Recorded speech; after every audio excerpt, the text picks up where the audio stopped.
What is up, guys, and welcome back. So today I figure I would go over the best settings, what I think are the best settings and the settings that I use for video on the R6.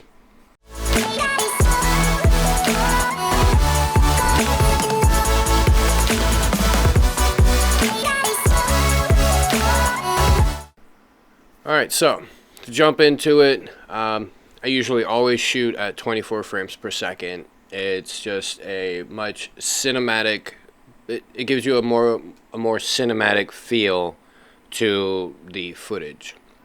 Next up is the shutter speed.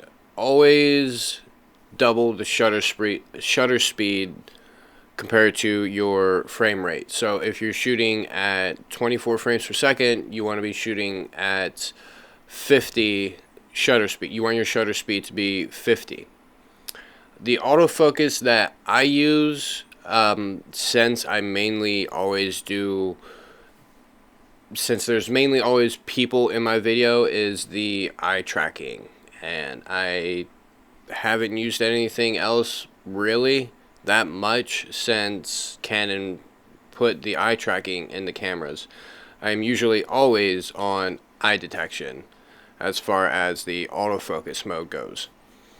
Now, when it comes to audio, since I use external mics, rather it be my shotgun mic, my Rode shotgun mic, or my Rode Video Mic Pro, I always set my audio to manual, and then I turn that the whole ways down and then just up one more step. So next up is the white balance. When I first started, I used auto white balance, and I quickly found out that that is probably not the best way to go. And then I switched to custom white balance and had to use a gray card, which I found to be a little annoying.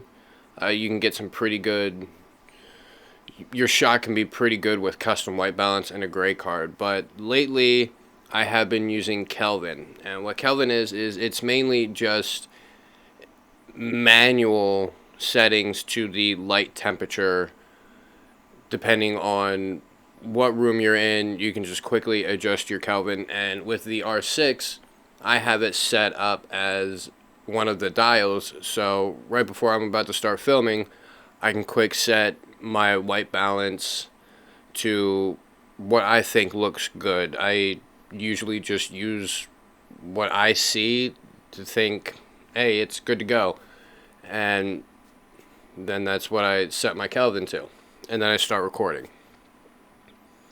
Next up, we're going to talk a little bit about C-Log.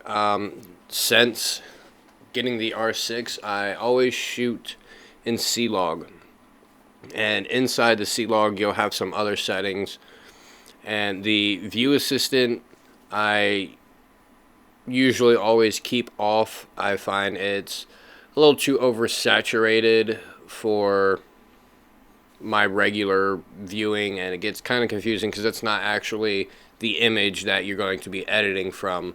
You'll be editing with that very flat profile of the Canon log.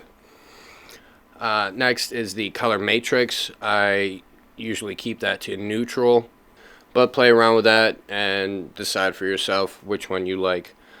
The characteristics, I keep everything as is except for the sharpness. I usually bump that up to 2, and that's just so I don't really have to do much sharpening in post.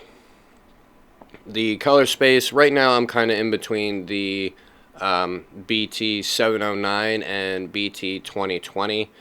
Right now I have it on BT 2020. I'm playing around with that a little bit to just see if it can help me produce better quality color correcting, if you will, in post. But that's about it for C-Log. Next up is my image stabilization. Now, the R6 does have IBIS, that's in-body image stabilization, and it works great. I love it. But for video, I also have my digital IS switch to on. Not anything extra or anything like that, because it starts to get a little weird. But I find if you have the digital image stabilization on, it just gives you that a little bit more protection as far as shaky video goes. And then lastly is since once again getting the R6 camera, I shoot with Zebra on. Now what Zebra does, it gives you a little heads up as to areas in your clip that are about to be overexposed or are overexposed. But that's it, guys, for my settings for video on the R6.